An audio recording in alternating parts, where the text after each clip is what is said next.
Hey, Scott from Aristocob.com here. And Seth from SethMarkwood.com. Together, the three of us, we are Markwood Men's Breakfast Club. Hey, good morning, boy. Good morning, Homer. So, if you have... if you've been hiding under a rock, proverbially speaking, you would have missed that all this month we've been posting daily videos where we have been smoking viewer-submitted tobaccos for our tobacco advent. Hence the tree behind us. Of cornaments.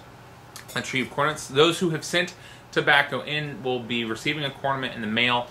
We have had some people that have been overly generous and have sent multiple tobaccos, and we will be smoking those tobaccos come the beginning of the year, the leftovers that we didn't get to during the tobacco advent. So it's our favorite time of the year because it just is a lot of fun. There's a lot of community conversation. If you're not watching those videos, you should, and then post video responses to those the questions. We ask a daily question, so check that out. But today we're continuing our smoke through the 6 tobaccos from Tabachlal, where we have been smoking 1 through 6. Number 6 is the one that we typically smoke. It is the one that we often refer to fondly as the Fruit Loopy tobacco. But today we're going to be smoking number 5, which we've not opened yet. And I'm anxiously awaiting.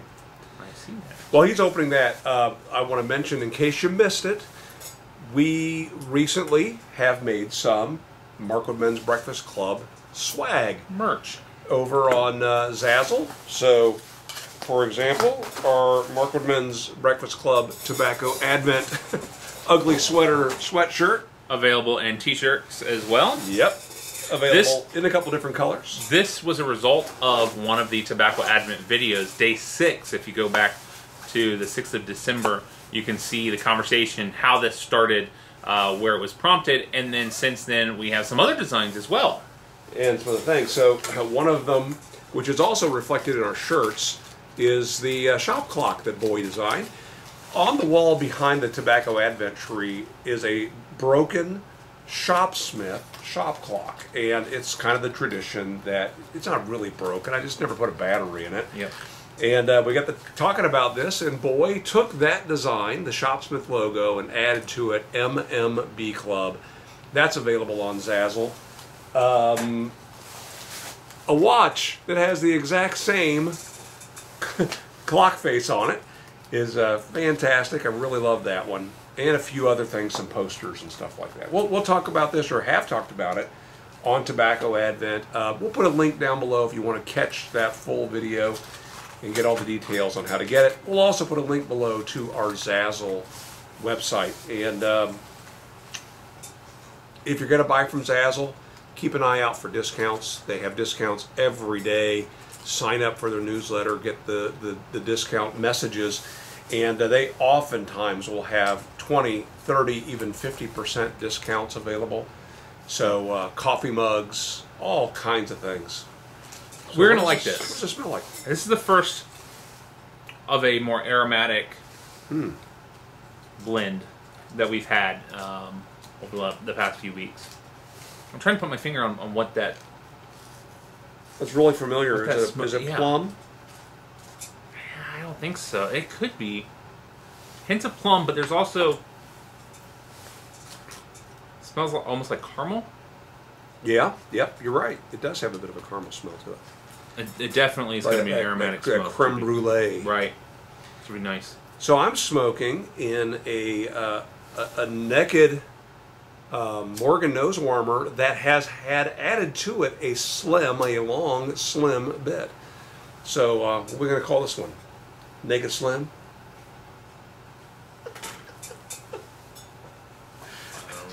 I don't know about that. It needs a name.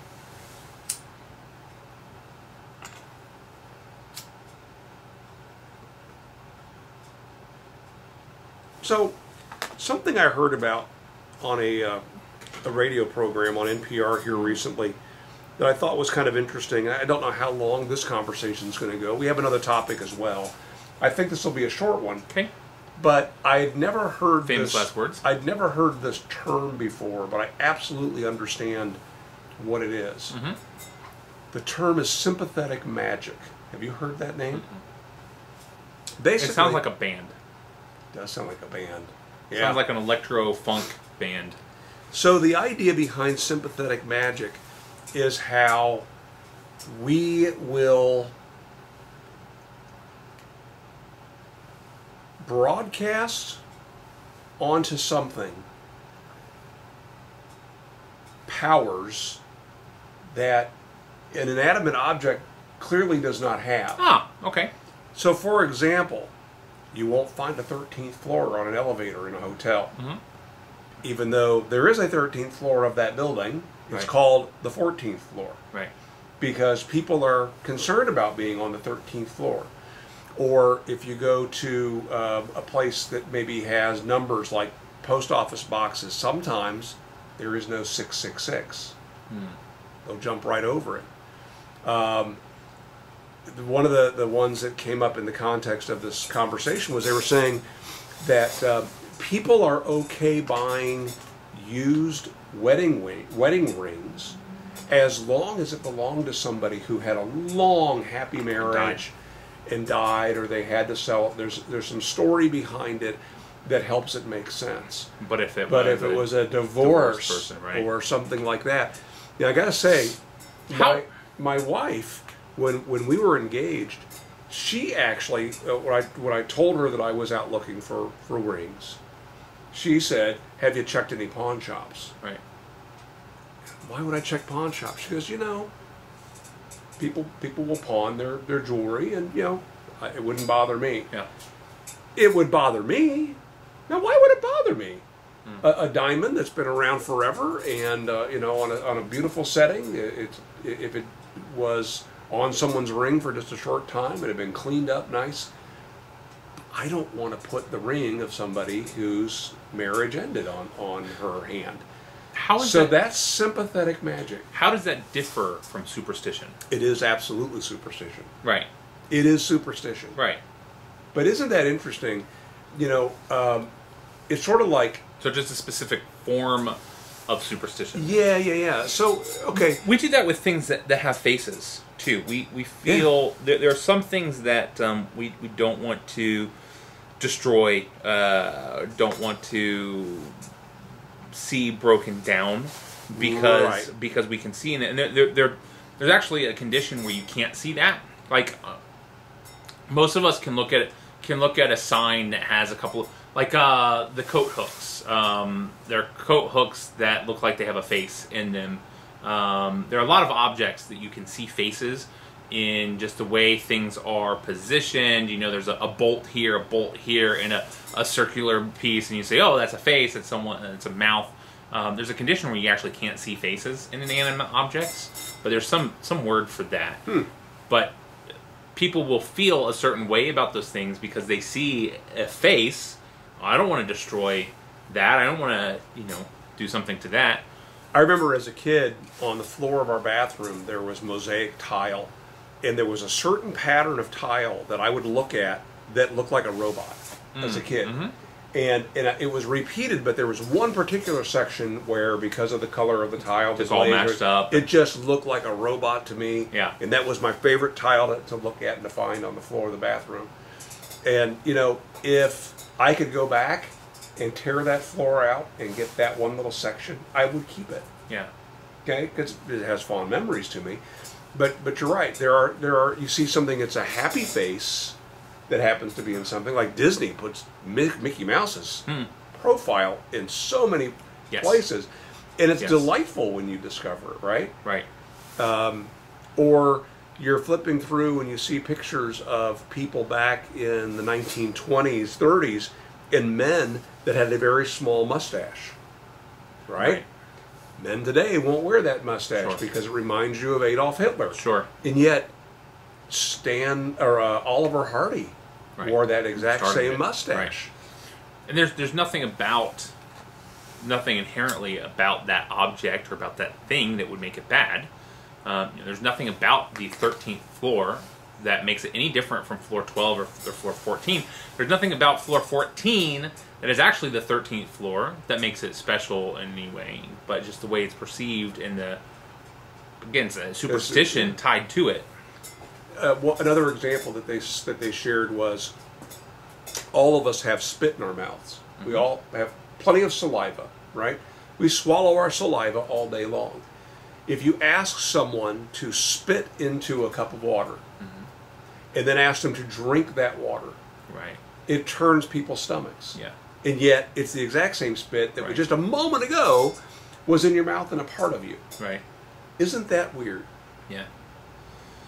Yeah. So what you're saying is drink spit.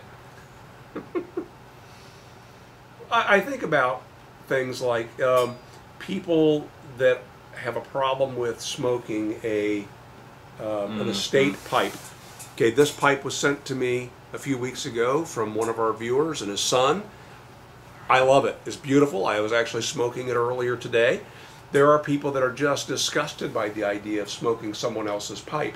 I cleaned it. I ran a pipe cleaner with some cleaner through it. It's fine. Right. Okay? But it doesn't have to do with how clean it actually is or isn't. That same person, it doesn't pass their mind at all that they sat down for dinner tonight and ate with a fork that has been in thousands of people's mouths. Right? It's gone through the dishwasher. But, at a restaurant, that thought will cross my mind. The glass, the coffee cup, everything that's there has been touched by thousands of mouths, and yet we don't really think anything of it. It's just kind of a weird thing. At the same time, you think about that longingly, about what if this was great-grandpa's pipe? You'd enjoy smoking it occasionally, right? Yeah, there's definitely something there, and it's we better not get off rails, but there's a bigger conversation too about context. I mean, context matters in all of these things. What you're talking about is, in one context, seems perfectly normal, and in another context might seem perfectly abnormal. There are things that there are physical touches that are totally appropriate for some people and totally inappropriate for other people. There are a lot of those things. Would you share your toothbrush with your wife? No. If you had to, you realize that you didn't pack 2 toothbrushes. You have 1 toothbrush. You can clean it. You can run it under the hot water in the sink. You can scrub it with some toothpaste, whatever. Would you, in a pinch, brush your teeth with your wife's toothbrush? No. Okay. Would you brush your teeth with the toothbrush of the most beautiful model that you've ever seen in your life? No. Okay. Would you brush your teeth with Adolf Hitler's toothbrush? Oh, for sure. No. So when asked that question, a lot of people would, in fact, brush their teeth with the toothbrush of, if they had to, maybe a star or a newscaster that they're for the opportunity to say. For the opportunity to say, yes, I shared a toothbrush with Elvis's toothbrush, right? Sure. And yet, again, that same toothbrush, having been in someone else's mouth, would turn you off. Yeah, no. Brushing without someone else's toothbrush, that's maybe a bridge too far. But anyway, I heard that and thought that was fascinating. That's an interesting thing. I love having tools that belonged to other people, or pipes, or like with Tobacco Advent, smoking a tobacco that we know belonged to someone else, that they've enjoyed. Somebody, I was sharing with somebody at work about what we do with Tobacco Advent, and they said, you're smoking tobacco that someone you don't know sent you. Are you sure that what they've sent you was tobacco? No. No. Right? So if we got something from somebody and their YouTube channel is, Sketchy McSketcherson, I'd smoke it. I'd smoke it. So I wonder if these things are. It's always interesting to me to learn about these things, talk about these things, because it is once you start to dive into some of this stuff, some of the psychology, it is amazing how easy we are to be manipulated without knowing it, right? Because marketers know this. They use this to manipulate us into feeling certain ways about products, to feel certain. Politicians know this. They use this for us to feel certain ways about their agenda, without us having any idea that this is how we are. That we are being manipulated in this way. Although Khloe Kardashian never got me to drink Pepsi. Well, but even though I did see that it solved all of our world's ills and brought us together. Yeah, the problem is that one went too far. The thing about this is it needs to be subtle enough for you not to realize it's happening. When it goes too far, you realize I'm being manipulated, and then you push back against it. But it happens all the time. You know, I've talked before about the Influence, the name of the book, by Robert Cialdini. Went to a course based off of that called The Power of Persuasion, and they talk about all of these things. Here's one example. There's a principle of persuasion called consistency. We as humans want to be consistent with things that we have said.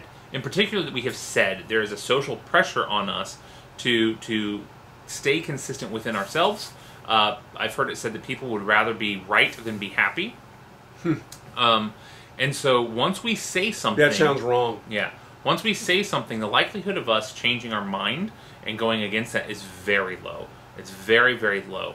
And one of the studies that they illustrate, used to illustrate this point, is they went around a neighborhood and asked people to put a gaudy, hand-drawn sign in their yard to watch out, drive slow for children. Okay? And they asked people, would you be willing to put this sign up? Most of the people in the neighborhood said no. They said no. I said, okay, great. They then asked, would you be willing to put this small placard in your window that has the same message, drive safe for children. It's a nice designed, like sticker that goes on your window. It looks pretty, right? They'd say, oh yeah, sure, I'll do that. There's actually another persuasion principle at work there, just in the way they present it too. But yes, they put this up there. They went back a month later to those same people that had this placard in their window and asked them to put the gaudy sign up. 78% of them would put the sign up, because you cannot say, no, I won't do that, if you're now going against what you have previously said. And so by getting them to say yes first, they make a statement, we will be consistent to what we have previously said, and so they will give more and more. It happens when people are asking for donations for things. They'll ask for a little bit and then ask for more. Yeah. Once you Get say on the yes, mailing list. right? Once you say that, and they know this, and so that's another good example of how we can be manipulated. The best way to prepare yourself to fight against those things is to learn about those tactics, and then you become more aware of them as they are happening. And so that's why he wrote this book. He wrote this book about these sales tactics that were being used to manipulate people, and really use it as a defense against these sales tactics. So, yeah. All right, so one last topic. We both observed that there are videos missing in our subscription feed. We've also noticed that when we've searched for videos that we knew existed, they no longer existed. Specifically, our own videos. Specifically, Mark Rubin Breakfast Club videos. I was going to reply to some comments at work one day, and the video that someone had just commented on wasn't there. It's gone. And as I started scrolling through, I saw that about 4 of the most recent 8 videos weren't there at all. And so I did a little bit of manipulation, used a VPN and used Cognito browsing, and saw that if you are on a network that has some sort of a firewall, or if you are on a using a Chrome, where you log into Chrome and you are on a Safe search.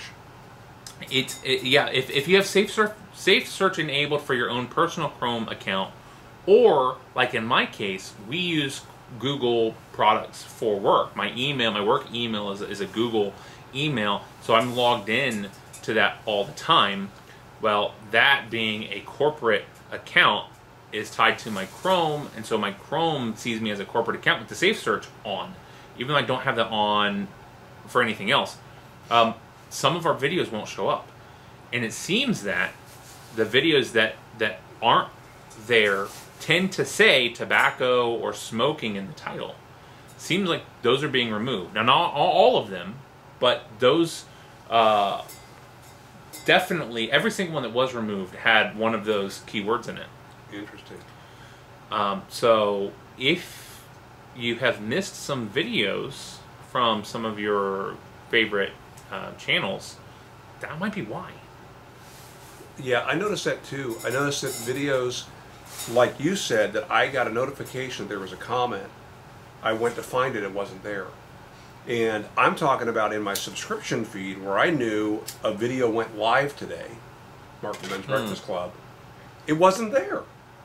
And I scroll down and I see, okay, there's one that I've seen before. That was from last night.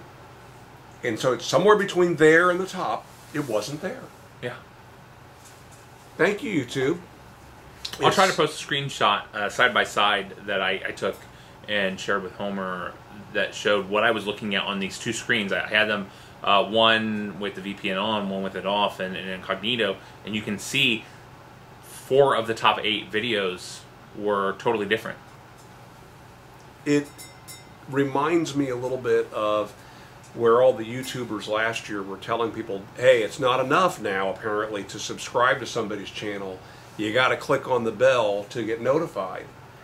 And I'm not sure if that's also factoring into this, but if you're subscribed to our channels, go ahead and click the bell. That way, it's for sure, kind of, it's going to show up in your subscription feed. So, I don't know. I mean, to me, that it drives me insane. Like on Facebook, where Facebook decides, because I haven't been interacting with one of my sisters, they're going to stop showing me her posts. Right. What's that about? Yeah. So if you... They're curating our experience. Right, sure. Well, and that, you want to talk about manipulation. We've talked about that before. They design it so that you will continue to browse.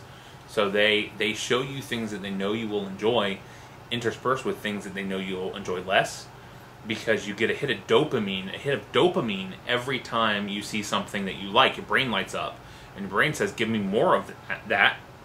And so just like playing a slot machine, they give you a win every so often because it keeps you using it longer. So it's sort of like looking at a menu and how they play around with pricing on menus. There'll always be that crazy expensive steak. Right.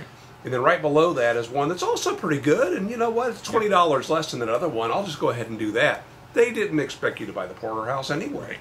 Yep. But you paid more for the steak that cost less. For the ribeye. And you were happy to do it. Yeah. Contrast principle. They do that with alcohol, I guess, as well. Oh, yeah. Oh, yeah. I mean, for everything, there's restaurants have that one down to a T. It's called the contrast principle, and it's also called price anchoring. And we've done, when I learned about this, did some experiments with some of my coworkers when I was working for the plumbing company, where I would show them a picture of a steak dinner and give them all sheets of paper, and I say, go ahead and we want to do this privately, but turn the paper over, and in the top right corner you'll see a suggested price for this meal, and I'd like for you to go ahead and write down the price that you would be willing to pay for this meal. Well, on half of them, it was $20 was the suggested price. On the other half, it was $120. Those who had the $120 were consistently willing to pay upwards of 400% more, 4 times as much, for that same meal. Picture's the same. The only thing that's different is when they see $120, they feel like a cheapskate for saying $80. The ones who saw $20 feel really great for saying $35. Right? And so contrast principle states, and this is another Robert Cialdini influence book thing, but it states that what we experience first will impact how we experience what comes after. So if we see a high price first, then the lower price will feel more significantly lower than if we saw the low price first. The high price would feel more significantly higher. And so all good, anybody who's using this principle will always highlight the high price first and then the low price second. And so if you talk to a plumber, anybody who's giving you a price list of several different options, if they're doing it in a way that it advantages them, they will always give you the highest price option first. We talk about car dealerships. We talked about this before. Car dealerships. You might say, show me the 10-year-old Toyota Camry, and let's say, great. But first, let's come look at this Mercedes, because this is a really great model. And they show you the higher priced product first, and then when you go to look at the 10-year-old Camry, the price feels much lower by comparison. So be aware of that manipulation. Wow. And by being aware of it, you can combat it. So crazy. This was maybe my favorite tobacco so far. Was it? I mean, in my memory, yeah, we've smoked a lot of tobacco this month, but I like this one. It's much more aromatic than the others, but it was also much more not flavorful, but it was I think it was more complex. It was a more complex blend. I liked last week's too, though. What's interesting is I actually started digging into this to look at it, thinking it's an awful lot like 1Q. It's an awful lot like 1Q. Yeah. It's not, but yeah, it made me do a double check there because it tasted really familiar. Yeah. Yeah. Yeah. It's not exactly, but no, yeah, but it's in that same category, right? Yeah. It's not fruity by any means. Right. Yeah, it's good stuff. So this was mixture number 5. Make sure to watch the daily Tobacco Advent videos, including one posted today, all the way up through Christmas Day and even the day after. That's right. So, all right, make it a great day. See you tomorrow. See ya.